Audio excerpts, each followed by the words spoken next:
Hello there everyone! Last time I did a video talking about the main concepts behind Battlefleet Gothic Armada 2, having a look at the UI and helping you to understand what it all means,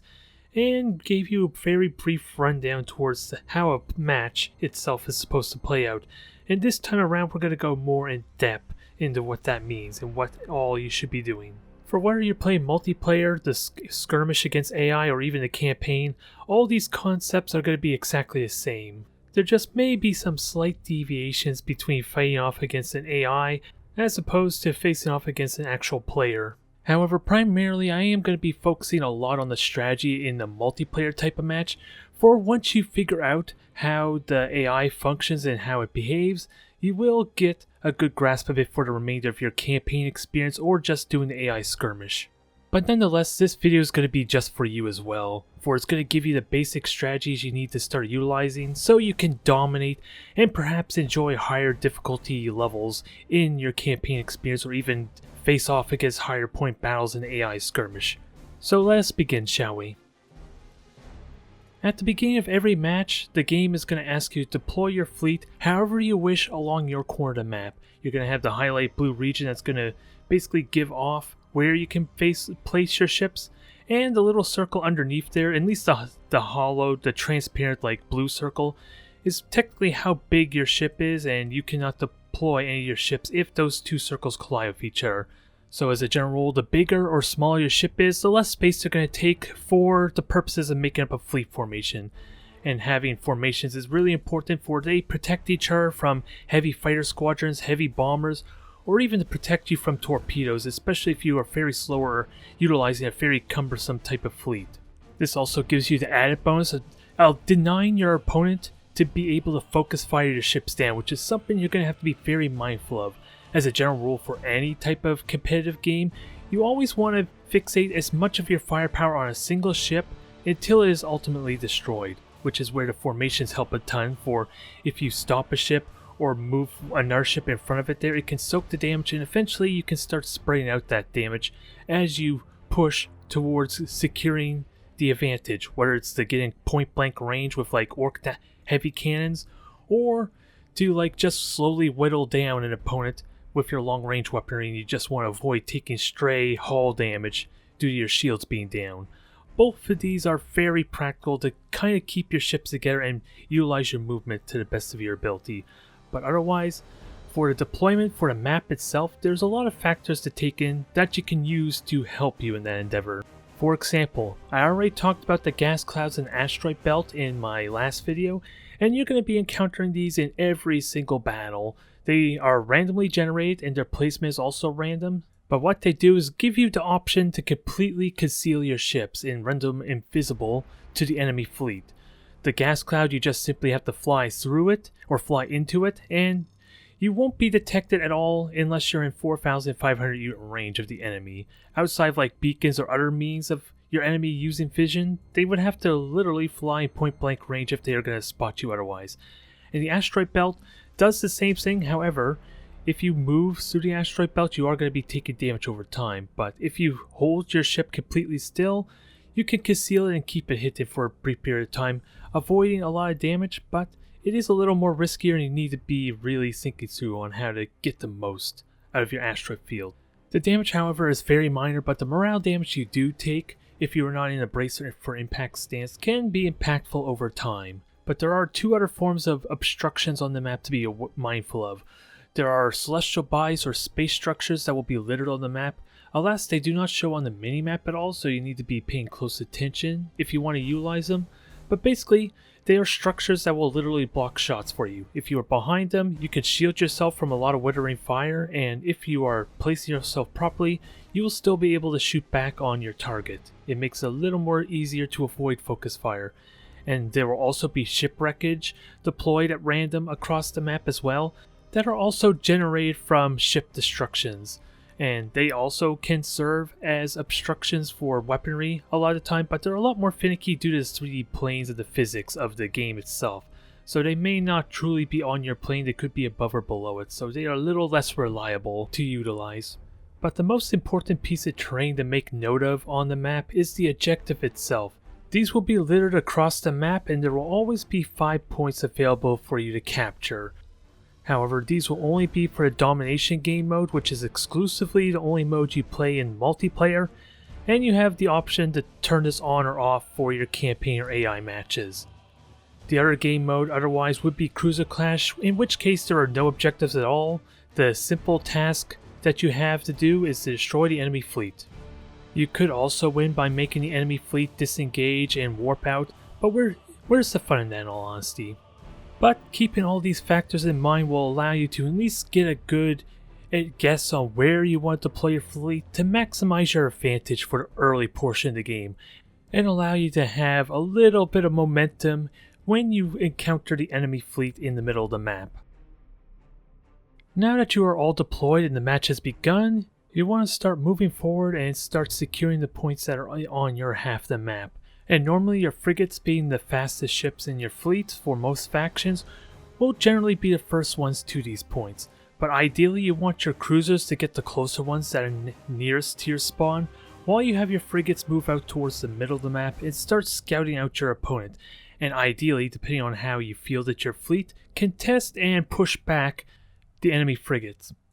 However, during this phase of the game, it's very unlikely you'll be able to destroy any of the enemy frigates unless you are armed with torpedoes and are able to ram them due to the fact that your ships probably have higher health or additional armor to better take the ramming damage. So during this phase of the game, you're just aiming to really bully and size up your opponent. And with the added bonus, if you are able to pull it off, to get a scanner pulse on the enemy cruisers. This will allow you to at least get better intel on what you're up against, so you can account for it better. And hopefully by this time you will be getting rapidly to the point where your cruisers are starting to get in range to at least provide a little bit of support fire for your frigates, especially if you are utilizing a more mobile or more nimble fleet. However, if you are a slower type of faction, you are going to rely more on brute force to kind of bully your opponent back. Which is where getting that scanner pulse on the enemy fleet is really helpful for you, for you're able to engage at further range and then just intimidate them that much more.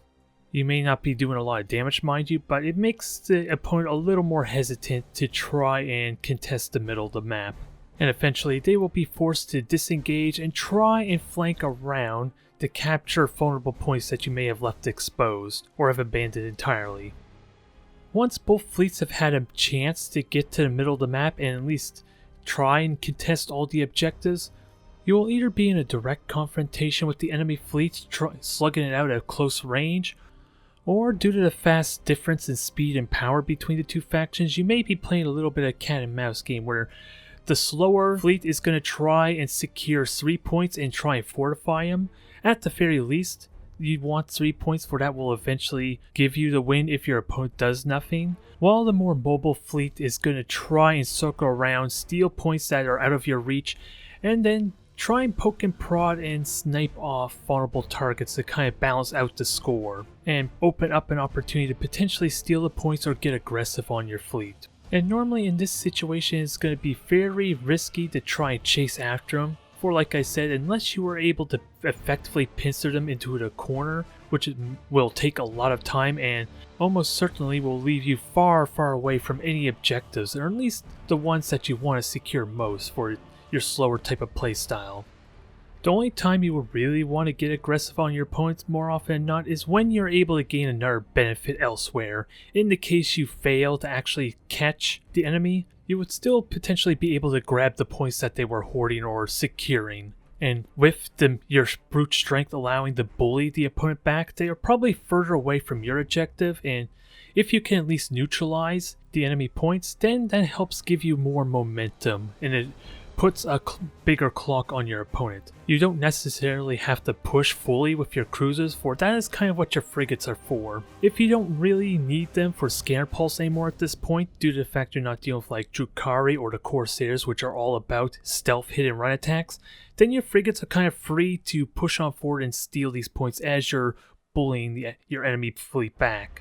And this does allow you to fortify your position, either by hanging near gas clouds or asteroid belts, so that way you can greatly minimize the amount of damage that you are taking. But the most important thing to be mindful of is to try not to get reckless. For, like I said, if your opponents are really mobile or a lot more agile than you, then there's a lot of situations where you're just not going to catch them. You truly need to have the patience and resolve to kind of take all the hits gracefully there and not fall victim to the potential trap of your opponent baiting you away from the points. But once you start getting some critical hits on their engines, or perhaps you get them trapped in stasis bombs or other means to getting close very effectively and reliably, then you can kind of go in for the killing blow or to at least inflict serious damage on the enemy fleet. Whereas the more mobile type of fleet want to try and be very patient, getting whatever free damage they can while greatly minimizing the amount of damage they take, for they are going to be forced to make a play at some point if the opponent is effectively at least has 3 points to secure, which effectively puts them on a clock to get something done. And the closer you are to winning by the score, the more drastic and more bold they will have to get, which opens up a lot more opportunities for you to jump on them. But with 12 factions, each with their own strength and nuances to them, this will be very difficult to truly understand early on. It will take a lot of matches and a lot of experience to truly understand if you are supposed to be the aggressor or if you're a harasser in these type of matchups. Especially as we get closer to the end of the game, as ships start getting destroyed and fleets start becoming smaller, it becomes a lot more chaotic and a lot more difficult to secure and hold these points. So now we approach the end game, where the battle is a few mere minutes away from deciding a victor, and either you manage to get direct confrontation with each other, in which case the battle may already be decided just by the amount of damage both fleets have taken, or the points are about to reach the max required to win the battle. Either way, frigates become much more powerful during this phase of the game. As cruisers and other ships are destroyed, their fleets are a lot more smaller, and even with the severe damage a lot of ships have taken, your frigates do have the possibility to take them out. But in truth, your frigates and even your light cruisers, if you have any of them still available for like stealth maneuvers, are able to move around and capture vulnerable points, or at the very least can neutralize points to keep the advantage in your favor. Do keep in mind that the points take about 50 seconds to cap or at least neutralize with a single ship, with it greatly being reduced the more ships you have on the points, so it's not really a fast process, so realistically you're probably just going to get to neutralize points, unless you're on the other side of the map. But at this stage of the game, mobility, as I said, is key, which is why the frigates are so impactful, for keeping in formation is very dangerous and liable to cost you the match. So there can be a lot of little skirmishes going on between frigates and like smaller cruisers as they fight and struggle to keep the other from winning through points. However, getting to this stage of the game is very rare, as most of the time a victor has already been decided, as I've hinted at before, either through one player being more skilled than the other and being able to destroy the enemy fleet completely, or one player just got impatient and let all their points get stolen from behind them there, in which case that player will just lose to the objective and not so much losing their fleet. But there are so many factors to truly consider. Like I said, there are 12 different factions, each with their own traits, and everything I have outlined in this video is basically just the generic general rules you should keep in mind as you play Battlefleet Gothic Armada 2. Skills and upgrades will make you a lot more powerful in certain areas, and your ability to fully utilize them and be aware of what they do for you